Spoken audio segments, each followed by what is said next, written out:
They've also come out to say that in the second term, whereby the period is very long, that what we're going to see is that we'll probably see a shortened period, that maybe we will see term 2 will not be so long, and that some of these issues will be addressed through the commission. Those are some of the things that came out in the conversation, where CS Ogamba came out and said, okay, like, we understand, but schools will not close. Those issues will be addressed because we'll have a commission and we'll deal with some of these things. Now, school unrest, there is an issue. Those issues are not being addressed, but maybe this commission will address them. But there seems to be a way in which you can address these issues without, or rather, without just glossing over them. And that's what we're going to be discussing today. That can we handle or manage school unrest through the role of peer mediation? And joining us in studio this morning is James Mang'erere, who's an advocate of the High Court and joins us in the hot seat of the Situation Room this morning. Good morning. Good morning. How are you doing? Fine, thank you. Karibu sana. Asante sana. Good to see you. Yes. We're going to get into this thing because it has. We even saw a video the other day of a parent who heard that his child was one of those who was purporting to bring drama and decided to whip her in the full glare of daylight and everybody watching. And perhaps we say that's not the way to go about it. But I'm sure we're going to go into some of these things. But for what you're saying, mediation has a role to play here. So let's talk about that. Before we get into that conversation, Dennis is going to share today's proverb. We'd love to get your interpretation of it. Thank you. Yes, today we are in Guinea. One thing that stands out in Guinea is that it's a rich country that is that has many resources.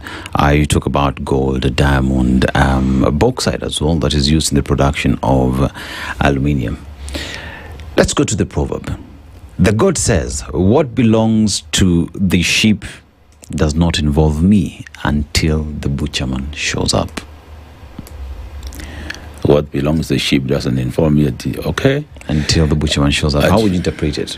Yeah, that's a very challenging one. But what I can say is that you only identify. You don't really identify that the sheep belongs to you. And you will need to probably gain out of it when the butcherman shows up with a knife, because once it becomes meat, either it's going to be eaten by other people or it's going to be sold and somebody needs something out of it. So I think it goes around the issue of ownership. Yeah, you only discover that it's yours when it's almost becoming something that is useful. Yeah, that's what I can interpret it. Yeah. All right. Would I be wrong in saying that when we look at the school unrest, that you seem to think that one of the ways to handle this is by having a conversation? Well, I just want to say did not start yesterday. What you are seeing did not start yesterday. In 1991, we had the St. Iquisito school, secondary school in Meru, where students died out of what the mess we are seeing right now. After that, there was Bombolulu girls.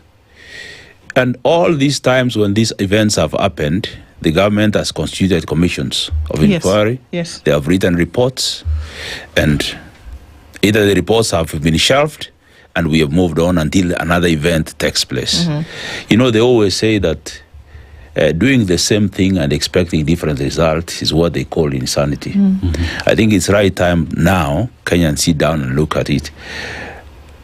The peer mediation I'm talking about is the way of educating our young people to know how to resolve disputes when they are very young.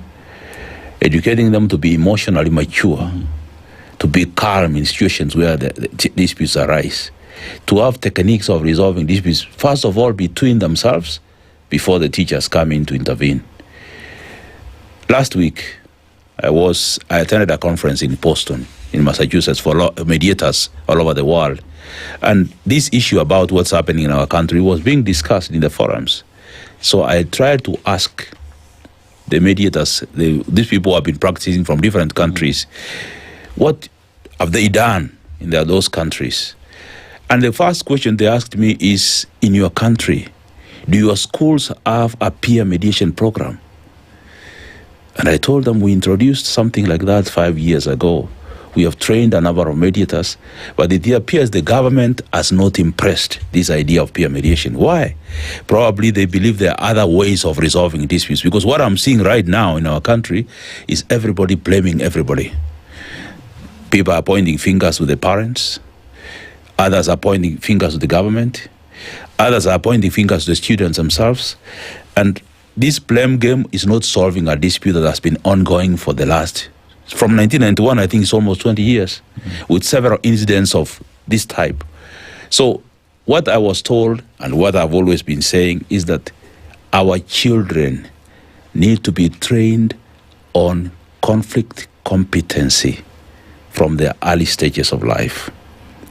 Because countries that have adopted peer mediation have realized that a lot of calm in their school environments.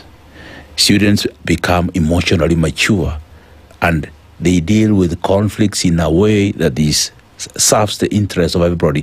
They develop what we call empathy and understanding and patience, something that we do not have, something that our parents do not teach our children at home. So I just want to state that what brings me over is to tell them what I've been saying all along, that the best way to deal with conflict in our schools is impressing the peer mediation programs. Yet we find ourselves at a position where there is the aspect of feeling that students are there to be seen, not to be heard. Yes. Where students are being read down or being talked at and not being talked to.